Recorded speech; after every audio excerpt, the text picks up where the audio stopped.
5 দিনে গভর্নরের সঙ্গে চারটি বৈঠক এবং সম্ভাব্য মিত্রদের সঙ্গে অবিরাম আলোচনা শেষে অবশেষে ভারতের তামিলনাড়ু রাজ্যের মুখ্যমন্ত্রী হিসাবে শপথ নিতে যাচ্ছেন অভিনেতা ও রাজনীতিবিদ থালাপতি বিজয়। চূড়ান্ত হয়েছে দিনক্ষণ।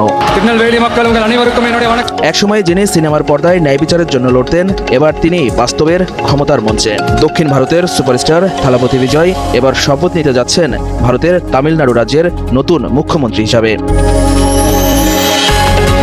মাত্র 2 বছর আগে গড়া রাজনৈতিক দল, প্রথমবারের মতো নির্বাচন, আর সেই নির্বাচনে ইতিহাস করে সরাসরি সরকার গঠন। তামিলনাড়ুর রাজনীতিতে যেন সিনেমাকেও হার মানানো এক নাটকীয় অধ্যায়ের নাম এখন থালাপতি বিজয়। প্রিয় দর্শক, ব্রেকিং নিউজ এইমাত্র পাওয়া সংবাদে স্বাগত। দর্শক, গভর্নরের সঙ্গে রুদ্রদ্বার বৈঠক শেষে চূড়ান্ত মুখ্যমন্ত্রী থালাপতি বিজয় শপথ গ্রহণ অনুষ্ঠান আজ রবিবার। চলুন দর্শক, সম্পূর্ণ শপথ গ্রহণ অনুষ্ঠান দেখতে চ্যানেলটা সাবস্ক্রাইব করে সঙ্গে থাকুন। দর্শক, শপথ অনুষ্ঠানের বাকি অংশ দেখতে স্কিপ না করে সরাসরি চলে যায় আমরা স্ক্রিনের পর্দায়। জাতীয় সংবাদ মাধ্যম এনডিটিভির প্রতিবেদনে বলা হয়েছে, রোববার 10 মে সকাল 10টায় মুখ্যমন্ত্রী হিসাবে শপথ নেবেন অভিনেতা থেকে রাজনীতিবিদ বনে যাওয়া বিজয়।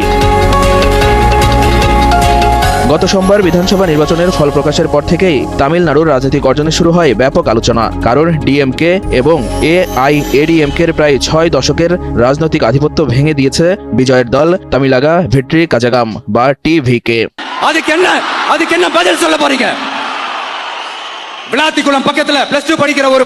শুরুতে বিজয়ের জোটের হাতে ছিল 116 জন বিধায়কের সমর্থন। এর মধ্যে কংগ্রেসের 5 জন এবং বাম দলের 4 জন সদস্য ছিলেন। পরে ভিসিকে দলের 2 বিধায়কের সমর্থন যুক্ত হয় জোটের শক্তি দাঁড়ায় 118-তে, যা সরকার গঠনের জন্য প্রয়োজনীয় ম্যাজিক নাম্বার।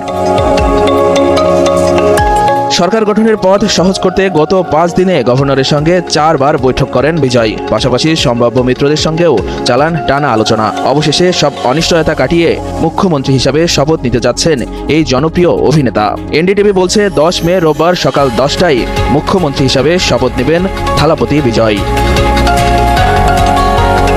সিনেমার সুপারস্টার থেকে রাজ্যের মুখ্যমন্ত্রী থালাপতি বিজয়ের এই যাত্রা এখন ভারতের সবচেয়ে আলোচিত রাজনৈতিক গল্পগুলোর একটি।